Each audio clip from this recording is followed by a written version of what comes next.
Bom, antes mesmo de eu entrar aqui no conto, na análise mesmo do conto do Monteiro Lobato, Negrinha, eu queria fazer um panorama aqui geral sobre o contexto histórico, em que mais ou menos a história se passa. E naquela época, se baseando na história, a gente tem que entender um pouco que o país ele era estruturado muito na mão de obra rural, escrava, e dependia dessa mão de obra escrava. E a gente tem que entender também que o país ele estava passando por grandes transformações. Então ele estava entrando no desenvolver das indústrias, né? Ou seja, na urbanização. E, e por mais que essa evolução estivesse acontecendo e com ela surgiu também o 13 de maio, né, a abolição, a gente tem que entender que, infelizmente, por mais que tenha acontecido essa abolição, muitos, os negros, eles ainda sofreram preconceito racial. Não só pessoas negras, mas pessoas pardas também. E permaneceu, infelizmente permanece, né? A gente vê muitas atrocidades. Mas, enfim, entrando aqui no conto Monteiro Lobato, Negrinha, a gente vai falar sobre uma personagem muito marcante, que é a Negrinha. E antes mesmo de eu entrar, eu não vou falar a história do começo até o fim. Eu vou falar mais sobre alguns pontos marcantes que o conto traz. E um dos pontos marcantes é a oposição dos personagens entre a Negrinha e a Dona Inácia. A gente vê os dois personagens centrais da história. É uma menina filha de uma ex-escrava, que ela ficou órfã porque a mãe dela morreu. E a Negrinha, ela ficava sempre no canto da cozinha, largada no meio dos trapos, no meio dos panos sujos. E ela sempre se escondia da Dona Inácia, por medo. Simplesmente isso, porque a Negrinha, infelizmente, ela sofria agressões por todos na casa. Todo mundo que passava por perto dela agredia ela com ou sem motivo. E a Dona Inácia, fazendo uma oposição entre os dois personagens, Negrinha e Dona Inácia, a gente entende, em primeiro lugar, Negrinha, Dona Inácia. É a ausência do nome. A Negrinha, ela não possui nome, ela possui todos os nomes horríveis que você possa imaginar, menos um nome propriamente dito. E Dona Inácia, né? Dona Inácia, já tem o próprio nome dela, Inácia. E a gente entende que a Negrinha, ela é órfã, e a Dona Inácia, ela é a proprietária da Negrinha, né? Então, e também, né, a Negrinha, ela é uma criança, a Dona Inácia é uma pessoa adulta. As características físicas da Negrinha, ela é uma criança frágil, uma criança magra, uma criança desnutrida. E já no conto, a Dona Inácia, ela é relatada como uma pessoa gorda, que as banhas dela caem, né, sobre ela, como se ela se achava a rica, né, a dona do mundo. E uma injustiça aqui também, infelizmente, né, que as pessoas, elas viam, principalmente as pessoas, né, da igreja, elas viam a Dona Inácia como uma pessoa muito boa. Ela era vista pela igreja como uma pessoa boa. Por quê? Porque ela falava que ela era isso, entendeu? As pessoas, ninguém estava lá 24 horas para saber o que realmente se passava debaixo da casa, né? 24 horas com a Dona Inácia para ver as atrocidades, né? O pensamento dela, as coisas que ela faziam. E quando as entidades da igreja iam lá na casa dela, ou ela mesma ia na igreja, ela se passava, ela transmitia ser uma pessoa que ela realmente não era, né? E a gente vê também que no conto, né, a Dona Inácia, ela é uma pessoa que não possui filhos e viúva. Ela sempre se referia à Negrinha com nomes mais horríveis que você possa imaginar, até diabo, peste. E ela não gostava de criança e reclamava quando a Negrinha chorava, ou até todo tipo de criança, né, escrava, chorava. E muitas vezes o choro da criança, a gente pode imaginar que não era um choro comum, era um choro de fome, um choro de frio.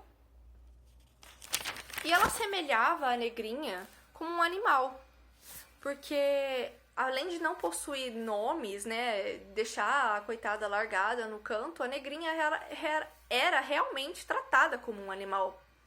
E infelizmente, a negrinha ela vivia num ambiente totalmente injusto e cheio de preconceitos.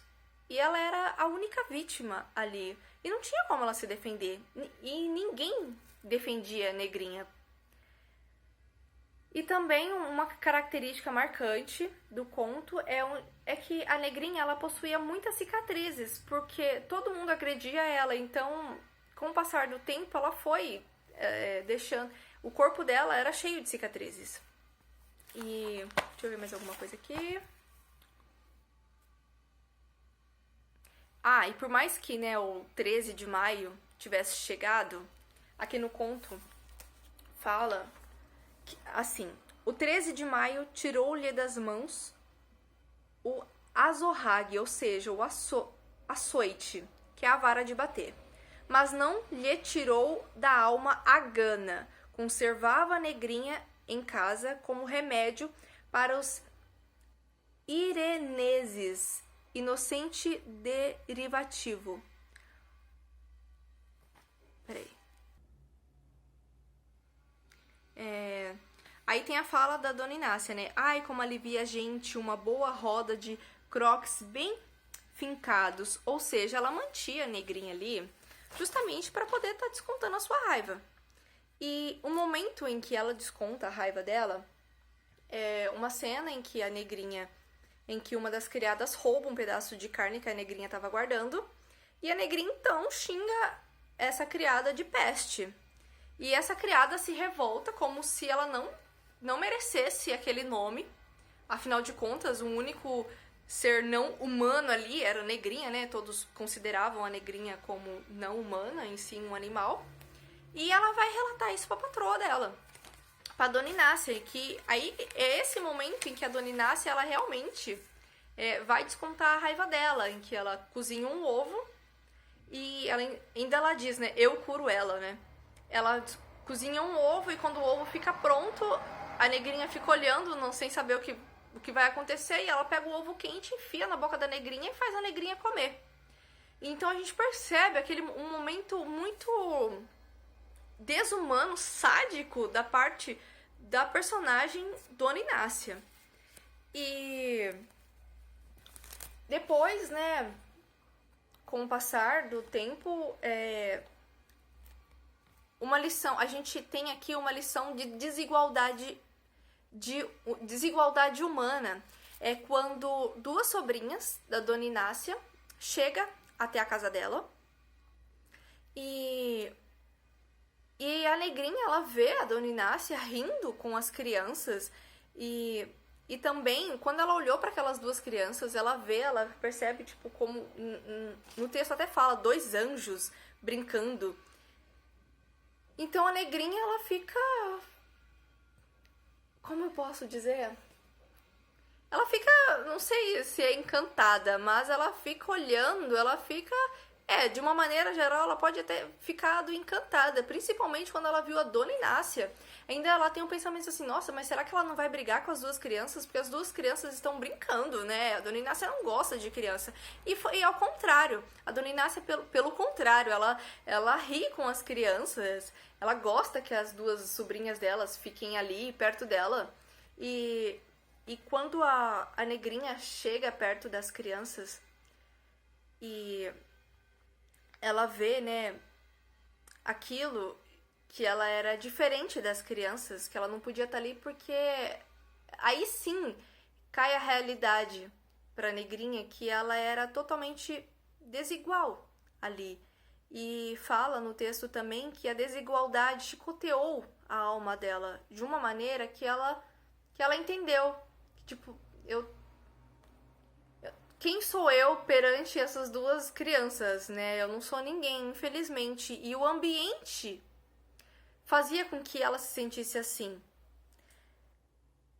Ainda no texto fala, né? Suas lágrimas dolorosas de angústia e moral, e não menos a dor física. Infelizmente, né?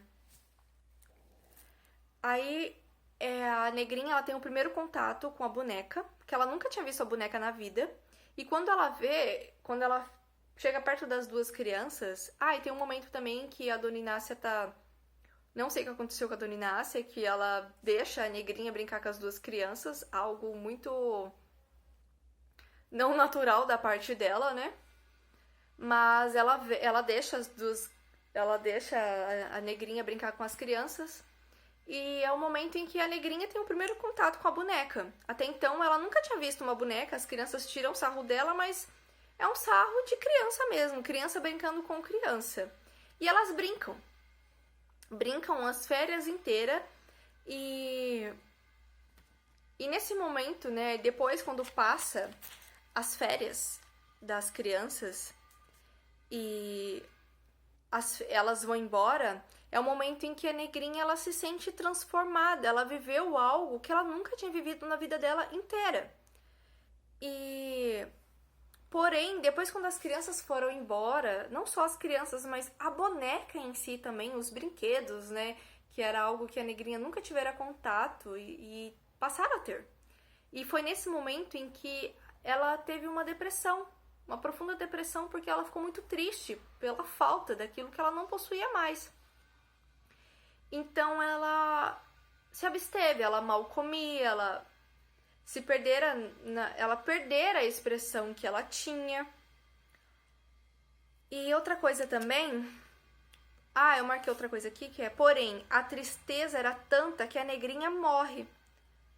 Jamais, entretanto, ninguém morreu com maior beleza, ou seja, a negrinha ela fica no canto e ninguém dá moral para ela.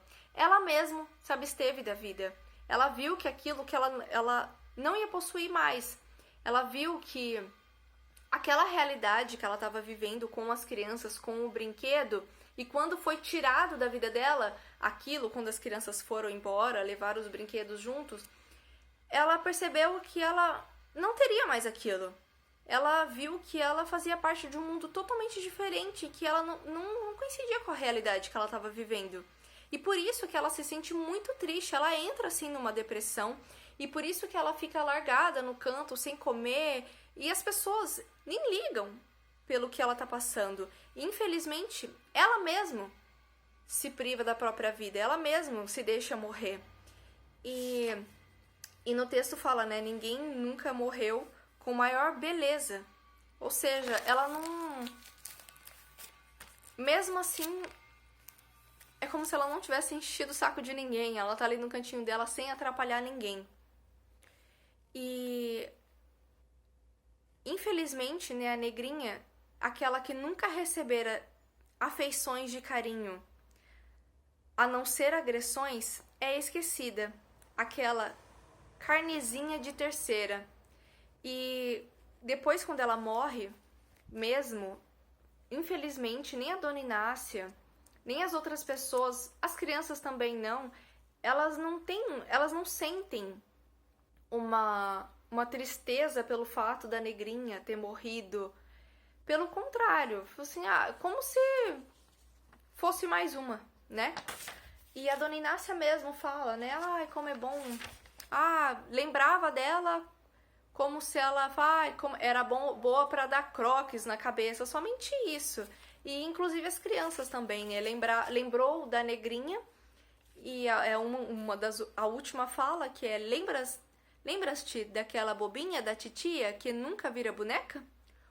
Outra de saudade, no nó dos dedos de Dona Inácia. Como era boa para dar um croque. Então, infelizmente, a negrinha era vista como isso, como um animal mesmo, e que como se nunca tivesse feito diferença na sociedade, na vida das outras pessoas. Então, não sei se ficou boa essa análise, mas enfim, é isso.